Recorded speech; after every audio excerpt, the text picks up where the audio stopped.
Hi friends, welcome to Tharan Sundar kitchen. இன்றைக்கி நம்ம வீடியோவில் திருக்க மீன் குழம்பு தாங்க பார்க்க போகிறோம்.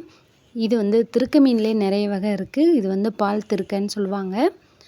இதை நம்ம இன்றைக்கி க்ளீன் பண்ணி குழம்பு வைக்கலாம். இது ஒரு 7 திருக்க மீன் வாங்கிட்டு வந்திருந்தாங்க. ஒன்று நல்லா பெருசாக இருந்துச்சு. மற்றதெல்லாம் நார்மல் டைப்பில் தாங்க இருந்துச்சு. பாருங்கள், பார்க்கவே சும்மா பளபளன்னு மின்னுதில். ஆனால் இதோட நம்ம சமைக்க போகிறதில்ல. இதை நல்லா க்ளீன் பண்ணிட்டு தாங்க சமைக்க போகிறோம். வாங்க பார்க்கலாம். என் பையன் பாருங்கள், கேப்ப மாவை முகத்தெல்லாம் பூசிட்டு உட்காந்துருக்காரு. ஹாய் சொல்லுப்பா. இப்போ நம்ம மீனை இப்படியே சமைக்க போகிறதில்ல. இது நம்ம க்ளீன் பண்ண போகிறோம். வாங்க எப்படி க்ளீன் பண்ணலான்னு பார்க்கலாம்.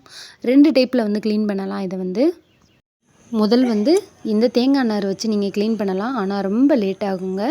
ஃபஸ்ட்டு உங்களுக்கு தேங்காய் நார் வச்சு க்ளீன் பண்ணால் நான் எப்படி போகும்னு காட்டுறேன். ரொம்பவே லேட் ஆகும். ஆனால் இது இயற்கையான தேங்காய் முடியிலேருந்து வர்றதுனால கொஞ்சம் இயற்கையாக இருக்கும். ஆனால் இது ரொம்ப லேட் ஆகும் இந்த ப்ராசஸ். அதனால் இதை கைவிட்டுட்டு 2வதாக ஒரு ப்ராசஸ் நம்ம கையில் எடுக்கலாம். அதாவது என்னன்னு பார்த்திங்கன்னா, அதுதாங்க நம்ம பாத்திரம் கழுவுற ப்ரஷ்ஷு. இதை வச்சு நீங்கள் தேய்க்கலாம். பாத்திரம் கழுவிட்டு அப்படியே தேய்ச்சிடாதீங்க, இல்லைன்னா அந்த சோப்பு வாடை அப்படியே வரும். பாருங்கள் என் செல்லக்குட்டி எப்படி க்ளீன் பண்ணுறாருன்னு. ஏன்னா நான் க்ளீன் பண்ணுறது அவனால் வீடியோ எடுக்க முடியாது. அவனை க்ளீன் பண்ண வச்சு நான் வீடியோ எடுக்கலாம்ல. அப்படியும் அவனை சமாளித்து, தம்பி அம்மா கொஞ்சம் நேரம் இதை சுத்தம் பண்ணுறேன்டா வீடியோ எடுன்னு சொல்லி அவன் கையில் ஒரு பொசிஷனில் கொடுத்து அப்படியே இருடான்னு கொடுத்து வச்சுருந்தேன். என் பிள்ளை அப்படியே கொஞ்சம் நேரம் வச்சுருந்தான். பாருங்கள், நம்ம தேங்காய் நார் வச்சு க்ளீன் பண்ணும்போது ரொம்ப கஷ்டமாக இருந்துச்சு.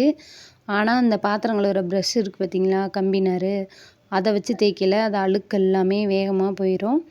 பாருங்கள், எப்படி இருந்த திருக்க பீஸை இப்படியா மாற்றியாச்சு. என்னை எடுடானா, மீனை எடுறானா, அவன் என்னையவே ஃபோக்கஸ் பண்ணிக்கிட்டு இருக்கான்.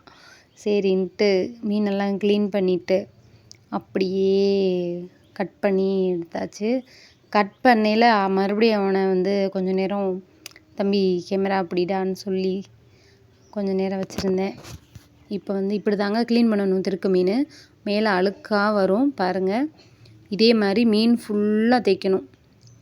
இப்படி தேய்ச்சிட்டோம்னா மேலே உள்ள கருப்பு அழுக்கு எல்லாமே போயிடும்.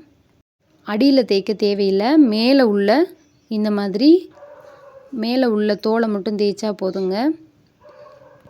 இந்த எஃபெக்ட் கொஞ்சம் நல்லா இருக்கேன்னு சொல்லி இதில் கொஞ்சம் நேரம் அப்படியே க்ளீன் பண்ணுறத ஒரு வீடியோ பிக் மாதிரி எடுத்தோம். கேமராவை ஒரு சின்ன செடி மேலே சாத்தி வச்சுட்டு அப்படியே அந்த புல்லுக்கு பின்னாடி உட்காந்துருக்குற அந்த எஃபெக்டோட அப்படியே க்ளீன் பண்ணி காமிச்சிட்டு மறுபடியும் மீனெல்லாம் நல்லா வாஷ் பண்ண போயாச்சுங்க. பாருங்கள், மீனெல்லாம் நல்லா வாஷ் பண்ணியாச்சு. இது க்ளீன் பண்ணாத மீன். ஒரு வாட்டி சரி காமிக்கலாம், வீடியோவில் காமிச்சாச்சு. நல்லாயிருக்கா? சரி, இதையும் ஃபுல்லாத்தையும் க்ளீன் பண்ணிவிட்டு வந்துடலாம். பாருங்கள் ஃப்ரெண்ட்ஸ், எல்லா மீனையும் க்ளீன் பண்ணியாச்சு. இதை இப்போ நாம் கழுவிட்டு வந்துடலாம். நாம் க்ளீன் பண்ண மீனை நல்லா கழுவிட்டு அதுக்கப்புறமா வாஷ் பண்ணலாங்க. மீன் வாங்கிட்டு வரையிலேயே நல்லா மண்ணாக இருந்துச்சு.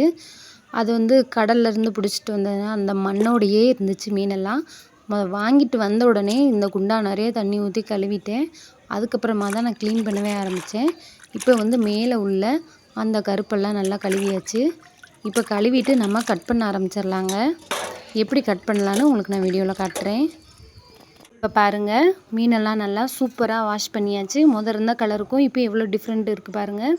இருக்க ஈயெல்லாம் வர ஆரம்பிச்சு. அதனால் வேகமாக சீக்கிரமாக கட் பண்ணி எடுத்துடலான்ட்டு பையன் கையில் மறுபடியும் ஃபோனை கொடுத்து அப்படியே வச்சுக்கோ தம்பி அப்படின்னு சொல்லி கையில் கொடுத்து மறுபடியும் நான் கட் பண்ண ஆரம்பித்தேங்க. எப்படி கட் பண்ணுறேன்னு பார்க்கலாம். முதல்ல மீனோட ஒரு சைடில் இந்த மாதிரி வெட்டிட்டு மறுபடியும் அதே மாதிரி அந்த பக்கம் ஒரு சைடில் வெட்டணும்.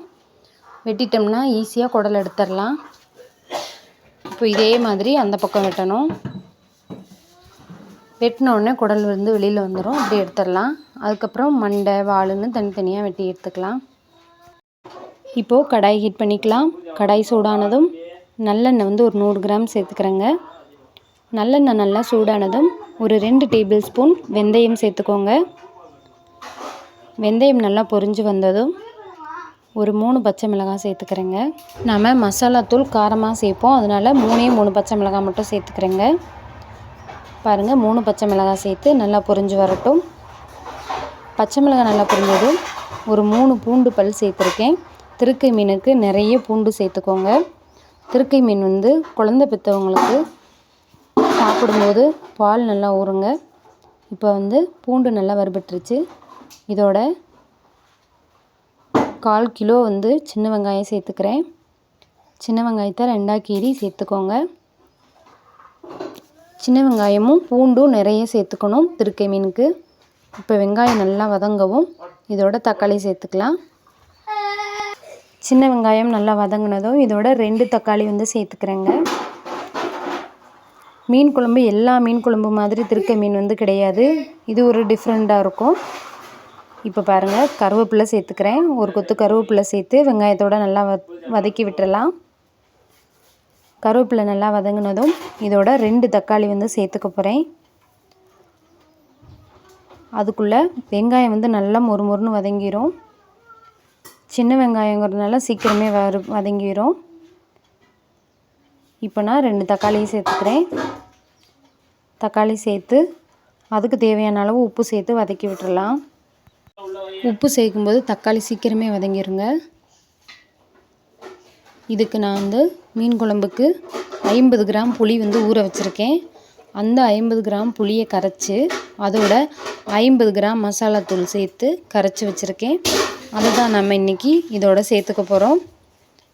இப்போ வெங்காயம் தக்காளி நல்லா வதங்கினதும் நாம் கரைச்சி வச்ச மசாலாவை வந்து இதில் ஊற்றிடலாம், புளியோடு சேர்ந்த கலவையை. இப்போது புளியும் மசாலாவும் கரைச்சி வச்ச தண்ணியை நான் இதோட ஊற்றிக்கிறேன். மீன் குழம்புக்கு தண்ணி நிறைய சேர்க்க தேவையில்லை, கொஞ்சமாக சேர்த்தாலே போதும். நான் இன்றைக்கி மீன் வந்து அதிகமாக இருக்கிறதால உங்களுக்கு கொஞ்சமாக நான் எக்ஸ்ட்ரா மட்டும் தண்ணி சேர்த்துக்கிறேன். நான் கொஞ்சமாக மீன் சேர்த்து கொஞ்சமாக கறவை இருந்தால் கரெக்டாக இருக்கும். மீன் அதிகமாக இருக்கிறதுனால கொஞ்சம் எக்ஸ்ட்ரா தண்ணி சேர்த்தா தான் அது கரெக்டாக வரும். இப்போ பாருங்கள் நல்லா தளபலன்னு கொதித்து வந்துடுச்சு. இந்த மாதிரி கொதித்து வரும்போது நம்ம மீனை வந்து போட்டுடலாங்க. பாருங்கள் மீன் வந்து நல்லா மஞ்சள் போட்டு கழுவி வச்சுருக்கேன். மண்டை வால் எல்லாமே குழம்புக்கு மொத்த நடுத்தரம் உள்ள பீஸ் எல்லாம் வறுக்கிறதுக்கு எடுத்து வச்சுருக்கேன். திருக்கை மீன் வந்து நிறைய பேர் குழம்பு மட்டும்தான் வைப்பாங்க, வறுக்க மாட்டாங்க அவ்வளோவா. நான் பசங்க வந்து வறுத்தா தான் சாப்பிடுவாங்கங்கிறதுனால எப்பயும் மசாலா சேர்த்து வறுக்கிற மாதிரி மசாலா முக்கி வச்சுருக்கேன். அது வந்து வேறு வீடியோவில் பார்க்கலாம்.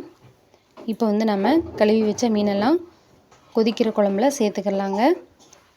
மீனெல்லாம் போட்டுட்டு ஒரு மூடி போட்டு மூடி வச்சுருங்க. அதுக்கு முன்னாடி உப்பு காரம் எல்லாம் பார்த்துக்கோங்க.